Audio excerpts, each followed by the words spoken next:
আমি যদি প্রশ্ন ছুড়ে দিই আন্দোলন কি আমাদের, মানে শুধু আমাদের, আপনাদের আন্দোলন না? আপনারা তো গণকর্মী, আপনারা তো এই দেশের গণকর্মী, রাইট? এই আন্দোলন কি শুধু আমাদের?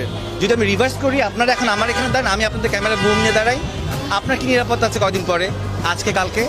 বলেন। আমাদের আন্দোলন বলে জিনিসটাকে আলাদা করার কিছুই নাই এখন আর। এখন শুধু একটা গোষ্ঠী ছাড়া, তুমি বলো নাহলে আমি বলি, এখন যে কোনো একটা গোষ্ঠী ছাড়া সমগ্র জাতির একটা।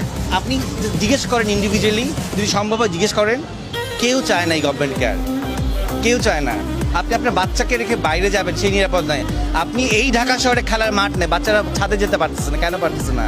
হেলিকপ্টার দিয়ে গুলি করা হয়েছে। মিথ্যাইটা কয়টা সত্যকে আপনারা আড়াল করবেন? আপনারা চেয়ারে বসে বসে বলতেছেন ওরা ড্রাগস, ওদেরকে ড্রাগস দেওয়া হয়েছিল, এই জন্য ওদের কোনো সেন্স ছিল না। তো ড্রাগস নিলে আপনি মেরে ফেলতে পারেন? কোন রাষ্ট্রের আইনে আছে একজন ড্রাগ অ্যাডিক্টকে গুলি করে মারা যায়? আমি ড্রাগস নিয়েছি, এটা দায়বদ্ধতা আমার ফ্যামিলি, আমার প্যারেন্টসের। আমি ড্রাগস নিয়ে যদি